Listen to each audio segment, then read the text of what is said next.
Так, саламатсыздар оқушылар. Бүгінгі жас сарбаз классына жаңағыдай робототехниканы үйірме ашып отыр. Қош келдіңдер. Бірінші жалпы робототехника саласында біз қандай робототехника саласы деген презентация көріп алайық. Ручкалеріңді алып, дәптерлеріңді алып, жаңағыдай түртіп отырсаңдар болады. Мақма, еске түсу үшін. Так, робототехника болашақ индустриясы. Робототехника саласы, иә. Робототехника бұл бүгінгі заманның ең жылдам дамып келе жатқан салалардың бірі. Ол қоғамның әр аспектісіне әсер етеді және өмірдің барлық саласында жаңа мүмкіндіктер ашады, иә. Презентацияға бұны сабақ ретінде қабылдаңдар, мақма. Сендердің өздеріңе сабақты түсінуге өте жақсы болады. Так, робототехника саласындағы жаңалықтар. Бірінші, екінші, үшінші, жасанды интеллект. Жасанды интеллектті өткенбіз ба? Информатика сабағынан. Жасанды интеллект дегеніміз біздің қазір қолданып жатқан Google, иә.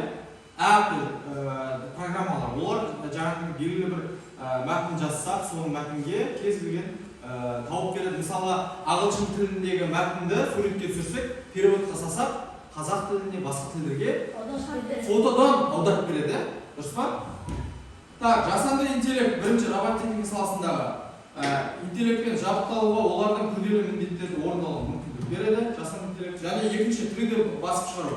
3D принтер мына бізде, иә. Бұл робототехника саласында өте керекті зат. Бұл технология роботтардың жаңа бөлшектерін жасауға және олардың функцияларын жақсартуға мүмкіндік береді. Біздің роботтың кез келген бөлшектерін осы 3D принтермен жасай аламыз екен. Мысалы, робототехникада әртүрлі жарыстар бар, иә.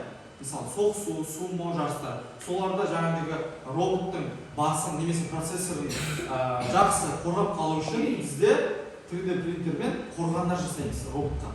Немесе қалқан жасаймыз, қолын жасаймыз деген сияқты. Әртүрлі жаңа материалдар дейді. Жаңа материалдарды пайдаланып роботтардың беріктік және ұзақ қызмет ету мерзімін арттырады. Бұлар қосымша аксессуарлар дегеніміз. Роботтардың адам өмірін жақсарту мүмкіндіктері, иә. Біз роботтар жасап жатырмыз қазір, иә. Мына қарап өтсеңіз болады. Еңбек өнімділігін арттырады роботтар, білеміз, иә. Еңбек өнімділігін арттыру қалай түсінеміз? Мысалы, қазірге жаңадан шығыватқан пылесос бар, шаңды сорғыш, иә. Робот жасанды интеллектпен басқарылады. Оны кнопкасын бассаң, өзі едендегі кірлердің бәрін іздеп, өзі не қылып, өзі жаңағы мусор тастап дайындалып тұрады. Қазір бізде кәсіби кезде немесе пиндолада кірсекте сондай роботтар дамып кеткен жоқ. Өйткені ол жаңағы шетел біздің көршілесіміз Қытай дамымады, өте қатты. Еңбек өнімділігін арттырады, қауіпсіздік және қорғаныс саласында қандай? Қалай ойлайсыңдар? Мысалы, әскери жағынан роботтар қолданады, көп жағынан. Қорғаныс саласында және өмір сапасын жақсарту, мысалы медициналық тұрғыдан, робототехника өте қазір дамығанда, өздігінен жаңағыдағы операция жасай алатын роботтар бар қазір. Адамды врачтарды алмастырып, роботтар операция көздің оталарын жасайды. Немесе кішкене адамның ішіндегі органдарын тігеді роботтың өзі. 100% дәлдікпен, ал адамның қолы дірілдеп қателік жіберсе, ол роботтар қателік жібермейді 100%. Мына робототехника саласының дамуы. Так, роботтардың құрылысымен және жұмыс принциптері, механикалық, электроника, бағдарламалық қамтамасыз ету, бұларды жеке-жеке әр сабақта өтеміз. Робототехника саласында мамандықтар. Қазір робототехника инженері, бағдарламашы, электроника инженері, механика инженері, бұлардың бәрі Қазақстанда болашаққа келетін мамандықтар. Көп мамандықтар жойылады да, осы мамандықтар келеді. Өйткені индустрия дамыватыр. Және робототехника және жасанды интеллект. Бұны өтіп қойдық, нейрожүйелі табиғи тілде бұлар. Робот мен адамдардың өзара әрекеттесуі, қызмет көрсету роботтар, адамдарға жаңағыдай пылесос дедік, әртүрлі. Серіктес роботтар, адамдармен бірге жұмыс істейтін және олар көмектесетін роботтар. Мысалы, адамдармен бірге жұмыс істегенде не істейді? Мысалы, машина зауыттарында, дұрыс па? Машина зауыттарында дәнекерлеуші роботтар бар. Олар сварк істейді. Адамның қасында болады, бірақ жаңағыдегі 100% бір күнде 1000-2000 машинаны сваркілеп, дәнекерлеп жібере береді. Өте тиімді, иә. Өзара әрекеттесудің жаңа формалары. роботтардың адамдармен өзара әрекеттесу жаңа түрлері дамып келеді. Келесі робот техника қауіпсіздік мәселелері. Сендерге енді жаңа үйірмеге бізге қош келіп жатсыңдар. Робот техникаға мынау есімі кім мынау қарап өтсек. Робот техникаға келген кезде ең бірінші қауіпсіздік шараларын сақтауымыз керек. Ол бірінші жаңағы 3D принтерлер немесе жаңағы аса үшкір робот техникада заттар бар. Соларды қолымыздан абайлап, мұқият болып, жаңағы информатикаға қалай келесіңдер, бұған да солай көруіміз керек. Робот техника индустриясында болашақ трендтері, адамзатқа ұқсас роботтар, бұлар болашақ роботтары. Киноларда да көресіңдер ғой, фантастика, иә? Сода недеген роботтар дамып кеткен, бірақ біздің қазір әлемде ондай роботтардың дәрежесінде жоқ та, бірақ болашақта болады. Робот техника саласында Қазақстанның даму перспективалары, қазір Тоқаевтың өзі, президентіміз, Қасым-Жомарт Тоқаев мырзамыздың немесе президентіміздің өзі робототехника мен жасанды интеллектке қатты көңіл бөліп жатыр. Қазақстанда үлкен нейрондық желі ашылмақшы Астанада. Ол жерде бүкіл біздің синтетиктер барлығы осы жасанды интеллектпен жұмыс жасайды. Миллиардтар бөлініп жатыр. Так, слайдымыз бітті. Бұл робот техниканы жалпы түсіндіріп кеттім, иә? Түсіндіңдер ме? Иә? Робот техниканы сабақтарда сұраймын. Енді бірінші робот техникалардың біздің 319 кабинетімізде 3 моделі бар, жеке-жеке қазір таныстырып өтсе, қыздар таныстырып өтіңдерші өздерін. Біздің мына қыздарымыз біздің жаңағы Меруерт және Айсәуле 8А класында оқиды. 1 жылдан астам 1 жыл уақытта біздің үйірмемізге қатысқан өте жақсы қыздар. Жаңағы жарыстарға да барып келді. Тәжірибесі енді бар бұл қыздар. Жеке-жеке таныстырып өтші. Біздің робот техника кабинетімізде роботтарды құрастырудан 3 роботтар бар. Біріншісі бізде Spike, соған ұқсас Lego роботтары және Makeblok. Makeblokта бізде бұл көбінесе темірмен құрастырылады. Ал мына Spike пен Lego роботтары пластик болып келеді, оларды бір-бірімен қосады. Makeblokта шегелер арқылы, тағы да басқа темірлер арқылы қосатын болса, Spike пен Legoда бір-бірін жалғайтын пластиктер бар, солар арқылы қосады. Енді осы роботтардың программасын айта кетсек, бұл бізде Makeblok роботы тек телефонмен, яғни телефондағы программамен басқарылады. Алдымен программаны тартып, ішіне кіріп, роботтың Bluetooth'ын және телефонның Bluetooth'ын қосу арқылы роботты басқара аламыз. Ал Spike'қа келетін болсақ, Spike роботын біз ноутбукпен, яғни программамен басқарамыз. Оның тағы да өзінің программасын ашып, Bluetooth'пен қосуға болады және егер де Bluetooth'пен қосылмай жатса, онда өзінің қосылатын шнуры бар. Және Lego. Қыздар, тоқтаңдар. Lego Mindstorms роботқа кішін үйретті.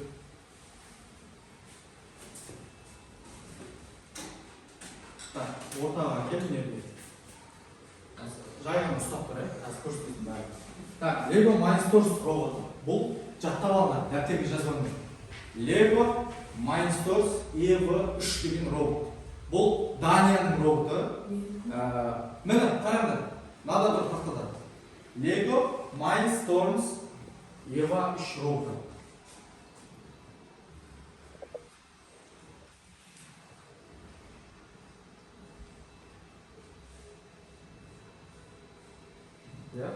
Так, Lego Mindstorms EV3 роботын Меруерт оқушымыз ұстап тұр.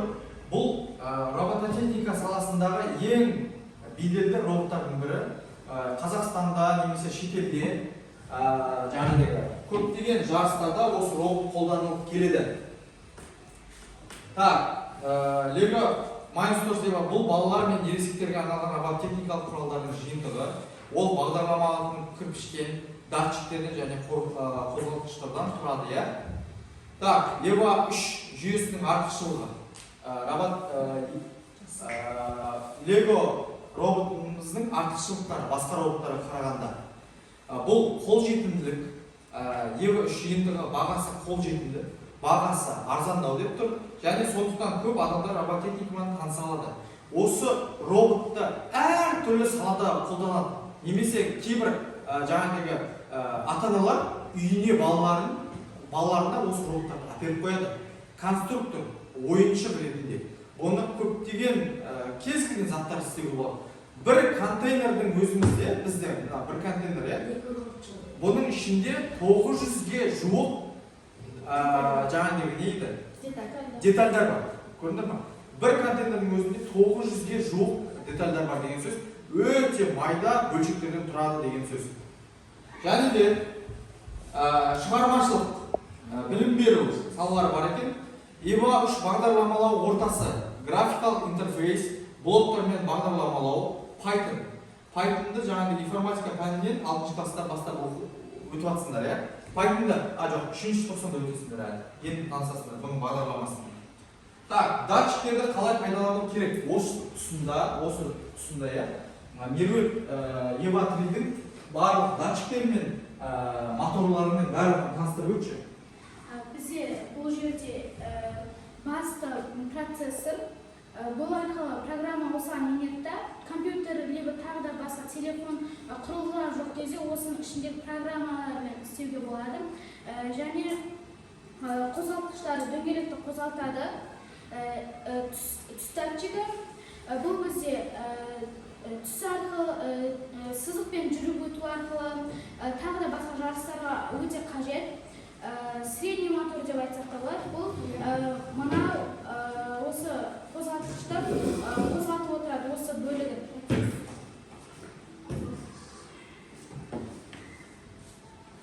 Так, айтып қойын ба? Так. Я таныстырып өтіңдер оқушыларға.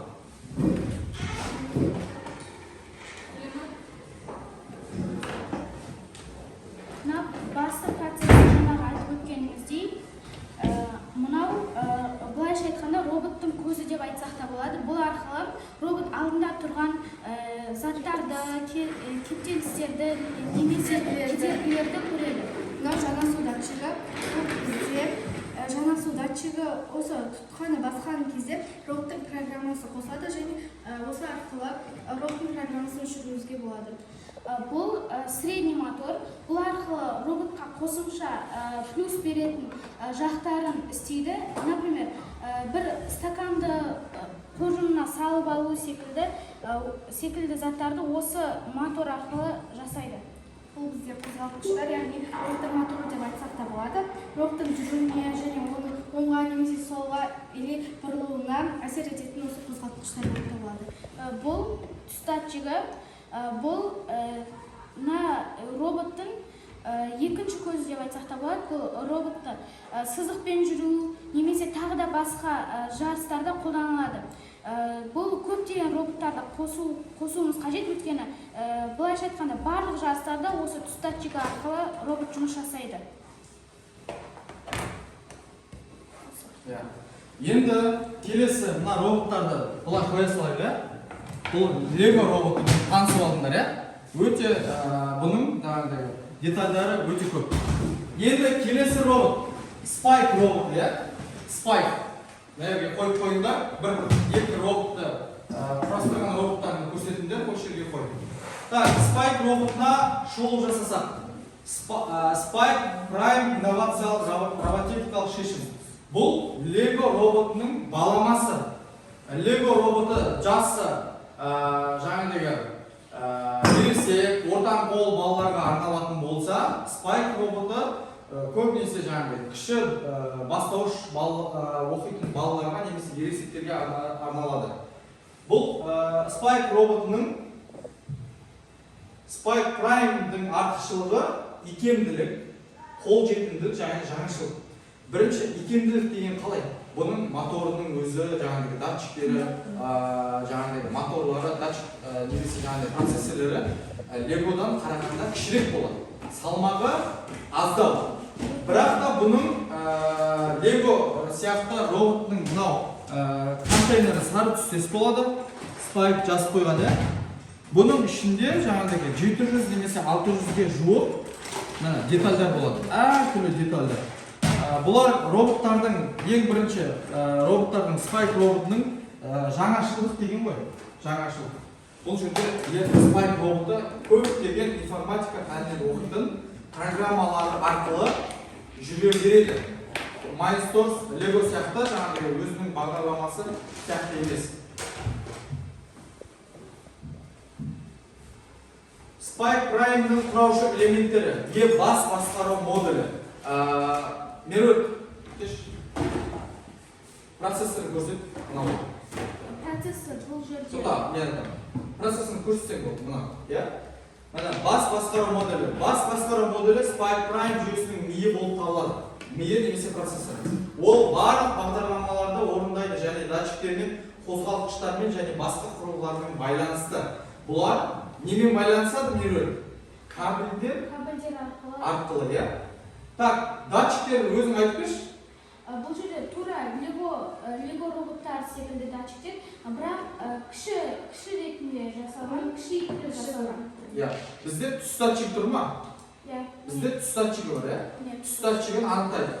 Қызыл көретін болса, белгілі бір сан береді. Мысалы, сендерге сұрақ, ақ түсті қандай коды?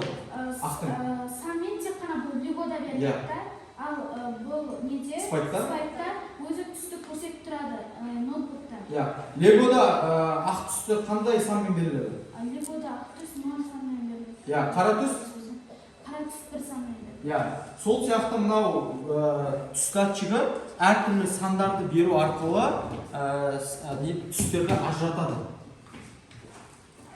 Қозғалтқыштар. Түсіндіріп өтші. Қозғалтқыштары қайсы екен Spike'тың? Қозғалтқыштары бұл бізде оң және сол қозғалтқыштар. Бұл қозғалтқыштар Lego-нен қарағанда өте кішкентай болып жасалады. Сол арқылы бізде түрлі жарыстарын немесе тағы басқа үйірмелер болған кезде жарыстарда көбінесе салмағы аз болу керек, бойы ені ұсынылады. Сол кезде бұл осы қозғалтқыштары тиімдірек. Lego-нен қарағанда осы қозғалтқыштар тиімдірек. Келесі. Визуалды бағдарлау ортасы. Көркем блоктар, қадамдық нұсқаулық, интуитивті интерфейс. Бұл жерде интерфейс дегеніміз жаңағы стиль жағынан, түр жағынан сәл более-менее жарқын, яркий цвет береді. Бағдарламалық кодтау. Енді бұны жаңағыдегі Айсәуле, бұны қалай басқарамыз? Spike роботын біз ноутбук арқылы басқара аламыз. Ноутбуктан өзінің программасын жазып, соған кіріп, роботтың Bluetooth-ын қосып және телефонның Bluetooth-ын қосып басқаруға болады. Қашықтықтан да кабельден де басқаруға болады. Python блокты бағдарламалау кодты жазу, бұл өзінің жаңағы келесі сабақтарда Spike, Lego-ның қалай басқаратын тәсілдерін үйретеміз. Кнопка бұл Spike роботының Bluetooth кнопкасы болып табылады. Оны бастау тетігі. Сезімтал датчиктер. Түс сенсоры, жаңағыдай түс датчигін көрсетті. Бұл қашықтық сенсоры, қашықтық дегеніміз. Мысалы, бір робот көрсетші. Мысалы, қашықтық роботы. Ол қашықтық датчигі тұратын болса, белгілі бір меже дейді ғой, немесе заттың арасындағы ара қашықтық сантиметрмен көрсетеді. Жарық сенсоры, қозғалтқыш сенсоры, бұлардың барлығын келесі сабақтарда өтеміз. Қозғалтқыштар мен жетектер, қуатты жетектер, ерліс қорабау, бұның барлығын өтеміз. Білім беру саласындағы қолдану. Жаңағыдегі Қазақстан білім басқармасына сүйене отырып, робототехника саласындағы үйірмелер немесе сабақтар осы бізге берілген Lego, Mindstorms немесе Spike немесе Matplotlib роботтарын бізге қазір Қазақстан Республикасы беріп отыр. Басқа да роботтар бар, Видоу деген, бірақ та біздің мектепте ол жоқтың қасы. Прайм қолданылуы болды, қорытынды.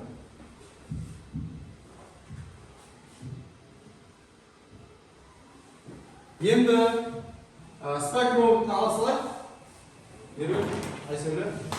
Matplotlib'ті таныстырып өтейік. Әрбір роботқа презентация жасадым. сендер жақсы түсініп алсын деп.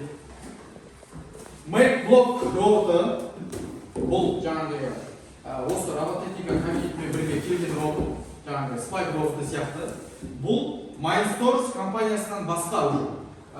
Lego роботы мен Spike роботы бір-бірімен ағалы бауырлас болса, бұл уже басқа платформада істейді.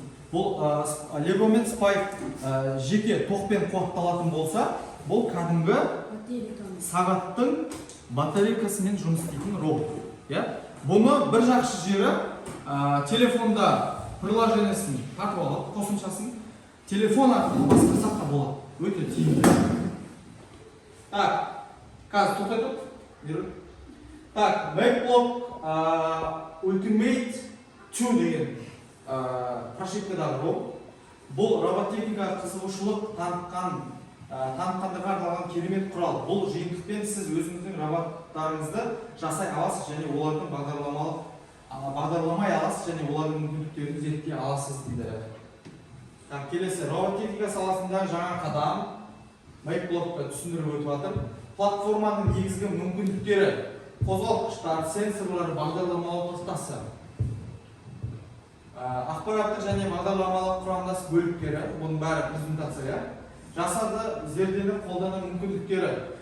Енді бұл жерде презентациямен өте берсек болады сабағымызды, бірақ оқушылар түсіндіріп беріңдерші, осы роботты қалай жасадыңдар және қандай бөліктері бар деген сияқты. Ол қалай қызмет етеді, соның бәрін түсіндіріп болғаннан кейін жүргізіп көрсетесіңдер. Бұл робот жаңа айтып кеткеніміздей тек темірден жасалады. Және бұл роботта көбінесе бас жүйесі ашық тұрады. Бұған моторы алдыңғы жаңағы Lego Spike секілді моторы кішіремеген. Бұда керісінше мотор ауырлақ болады. Және бұл робот темірден жасалатындықтан бұл роботты құрамастан бұрын робототехникада қауіпсіздік ережесін сақтаған жөн. Көрсетіңдер.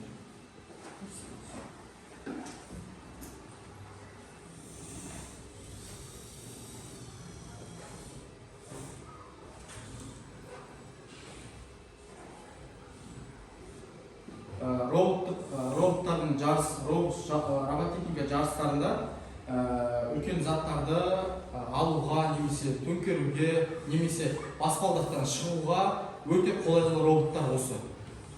Одан кейін қуаты да бұның жаңағы басқа роботтарға қарағанда сәл күштірек болады. Өйткені жаңағы батарейкамен жасайды.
Легоның қасына апарып, Лего роботын қасына апарып, қойсаң болады, қоя бер.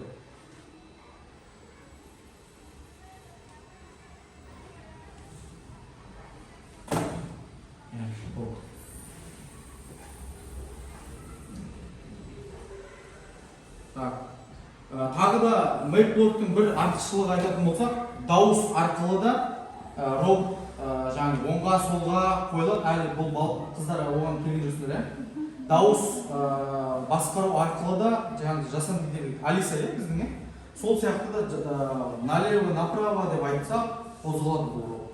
Көрдіңдер ма? Бұда жасанды интеллект бар. Және де рай жаңағыдай ағылшында айтса да ағылшынша да түсінеді және түстермен де жұмыс істейді. Жасанды интеллект бұда қалыптасқан өзінің миында, процессорында. Так, STEM жалпы бұл робот, 3 роботымыз. Қандай робот болды бізде? Атап өтейікші.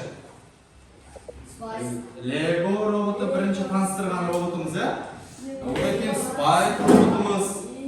Одан кейін Make-Block роботымыз. 3 роботымызды осы үйірмеге қатыссаңдар, мысалы 3 роботымызбен топ болып бөлініп жұмыс істеп, жаңағыдай бір-бірлерімен бәсеке боласыздар, жарыстар ұйымдастырамыз. Так, Make-Block презентацияға келсек, Make-Block роботы Қазақстанда Make технологиясының дамуына өте мектептерге осы жеткізілді. Келесі слайд. 3 роботымызды атап өттік. 3 роботымызды атап өттік. Енді робототехника робот саласындағы ең бірінші қосымша аксессуар деп айтсақ та болады. Роботтардың қалған бөліктерін жасауға 3D принтер біздің жаңағы құрылғымыз. Бұл 3D принтер дегеніміз не? 3D принтер технологиясы. 3D принтер бұл үш өлшемді модельдерді компьютерлік жобадан шығаратын технология. Бұл әлсіз қабат материалдары біріне қосу арқылы жұмыс істейді. 3D принтердің негізгі сипаттамалары. Біздің 3D принтерімізге ұқсайды ма? Оқушылар, ұқсайды. Так, басып шығару технологиясы. Бұл жерде бүкіл процессорлар айтып өтілген басып шығару материалы пластик болады. Артында қорапшасы қазір көрсетем. Шайырлар, металлар, керамика, композиттер және тағы басқа. Басып шығару өлшемдері қолдануға байланысты кішкентай үлгілерден үлкен прототипті дейін қамтиды. Келесі 3D принтермен басып шығару процесі бірінші модель дейміз. Белгілі бір жасайтын дүниемізді компьютерден модельдеп кескін жасап аламыз. Екінші кесік бөлу. Модель қабаттарға бөлінеді. Әр қабат принтерге басып шығару үшін кесіледі. Бұл жерде кесіп шығару аппараттарына қосамыз. Одан кейін басып шығару. Принтерде кесілген қабаттарды материалды бірінен кейін біріне қосу арқылы басып шығарады. Бұл жердегі іште болатын процесстерді айтып отыр. Соңғы өңдеу басылған модельдерді артық материалдар алынып қажет болса беті өңделеді дейді. 3D принтерді пайдаланудың қолданыстары прототиптеу, өндірісте, медицинада. Бұл кішкене 3D принтеріміз кішкене өлшемді. Бірақ біздің дамып кеткен елдеріміз, көрші елдерде, Қытай елдерінде 3D принтер біздің кәдімгі тұрмыста қолданылып жатқан дүниелерді жасап отыр. Соны бизнес ретінде қолданып отыр. Біздің ең бірінші мынау соткамыздың чехол, чехолының өзін 3D принтерге қазір басып шығарсақ болады біз. Прототиптеу, өндіріс, медицина салаларында. Және 3D принтердің артықшылықтары төмен шығын, материалдар өте арзан тұрады, жылдам прототиптеу, жылдам уақытта тез басып шығады. Жекелендіру және жаңа мүмкіндіктер. Жекелендіру деген әрбір тұтынушыға арналған жекелеген өнімдерді жасау мүмкіндіктері. Кез келген адам 3D принтерді өзінің кескінін жасап, кез келген дүние шығарса болады. 3D принтердің кемшіліктері, басып шығару уақыты. Қазіргі біздің қолымызда тұрған 3D принтеріміз Adventure SM деген прототип. Бұл 2024 жылы шыққан жаңа прототип. Бұның уақыты өте жоғары. Уақытты өте қатты үнемдейді да, бұл ескі 3D принтерлердің артықшылығы уақытты үнемдейді. Дәлдік, материалдары, қолданудың күрделілігі.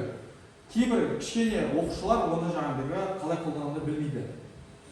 3D технологиясының болашағы автоматтандыру, жекелендіру, тұрақтылық, жаңа материалдар. Қорытынды және ұсыныстар 3D басып шығару технологиясы тез дамып келе жатқан технология. Оның артықшылықтары мен кемшіліктері бар, болашақта оның әлеуеті үлкен. Біздің қазір оқушылар өздерін көрдіңдер, бір 10 минутқа жетер-жетпес жаңа модельдер басып шықты қазіргі. Көрдіңдер ма? мына бөлшектер өз 3D принтердің ішіндегі дайын бөлшектер. Және де осы 10 минутқа жетпестен осы материалдарды шығарып салды. Ойыншық ретінде, иә? Көрдіңдер ғой? 3D принтердің бұны робототехника саласында көптеп қолданамыз. Жарыстарға қатысамыз, құдай қаласа жарыстардағы көптеген бөлшектерді мынау үш роботымыздың қосалқы бөлшектерін жасаймыз. Мысалға, бұл роботтардың моторларының жаңағы қозғалтқыштарын алып кеме жасауға, 3D принтерді кеменің қалқандарын жасауға, тағы да көптеген бөлшектерді жасауға өте қолайлы. Бүгінгі үйірмеміз өз мәресіне келді.